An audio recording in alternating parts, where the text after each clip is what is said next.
The people of India have reposed their faith in the government led by Honorable Prime Minister Shri Narendra Modi and re-elected it for a historic third term under his leadership.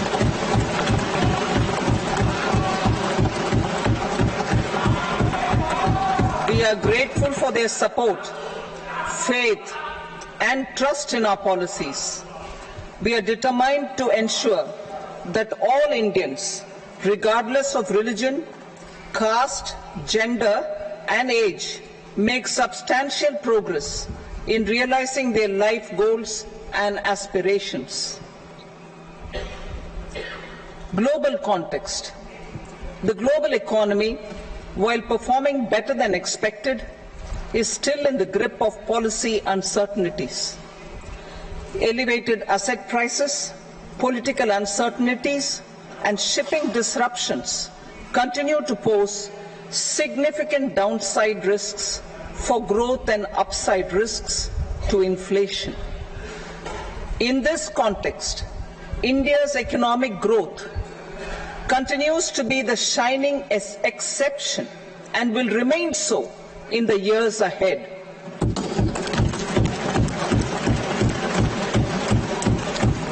India's inflation continues to be low, stable, and moving towards the 4% target. Core inflation, that is non-food and non-fuel, currently is 3.1%. Steps are being taken to ensure supplies of perishable goods reach markets adequately. Interim budget. As mentioned in the interim budget, we need to focus on 4 major castes, namely the Garib, Mahilaye, Yuva, and Annadata, the poor, women, youth, and the farmer. For Annadata, we announced higher minimum support prices a month ago for all major crops, delivering on the promise of at least a 50% margin over costs. Pradhan Mantri Garib Kalyan Anna Yojana was extended for 5 years, benefiting more than 80 crore people. Administrative actions for approval and implementation of various schemes announced in the interim budget are well underway. The required allocations have been made. Budget theme. Turning attention to the full year and beyond in this budget, we particularly focus on employment, skilling, MSMEs, and the middle class. I am happy to announce the Prime Minister's package of 5 schemes and initiatives to facilitate employment, skilling, and other opportunities for 4.1 crore youth over a 5-year period, with a central outlay of 2 lakh crore rupees. I will speak about them shortly, while more details may be seen in the annexure. This year, I've made a provision of 1.48 lakh rupees, 1.48 lakh crore rupees for education, employment, and skilling. Budget priorities. The people have given a unique opportunity to our government to take the country on the path of strong development and an all-round prosperity. In the interim budget, we promise to present a detailed roadmap for our pursuit of Vikasit Bharat. In line with the strategy set out in the interim budget, this budget envisages sustained efforts on the following 9 priorities for generating ample opportunities for all. Number 1, productivity and resilience in agriculture. Number 2, employment and skilling. Number 3, inclusive human resource development and social justice. 4, manufacturing and services. 5, urban development. 6. Energy security. 7. Infrastructure. 8. Innovation, research and development. And 9.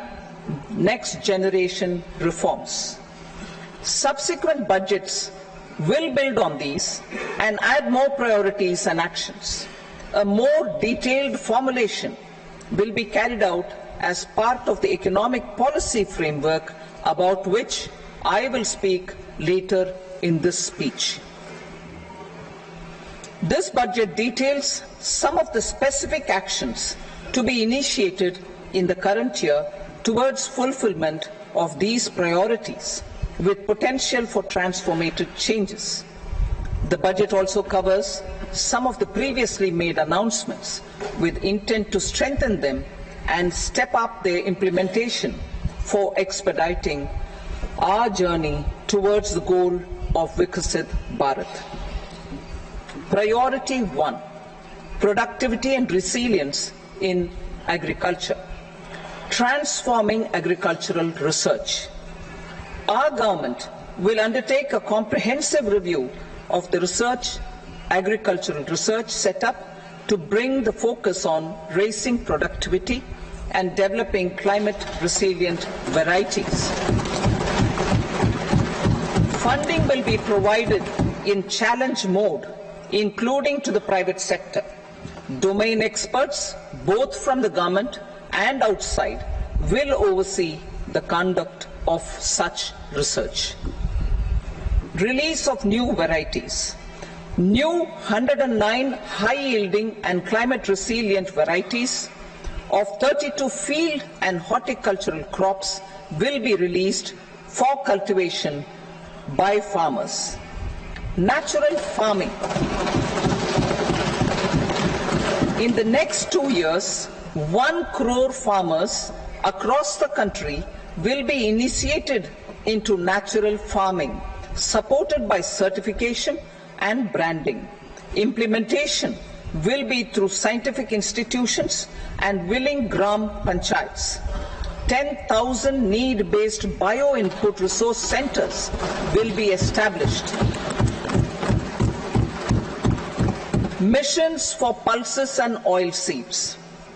For achieving self-sufficiency in pulses and oilseeds, we will strengthen their production, storage and marketing. As announced in the interim budget, a strategy is being put in place to achieve Atmanirbharta for oilseeds such as mustard, groundnut, sesame, soybean and sunflower. Vegetable production and supply chains.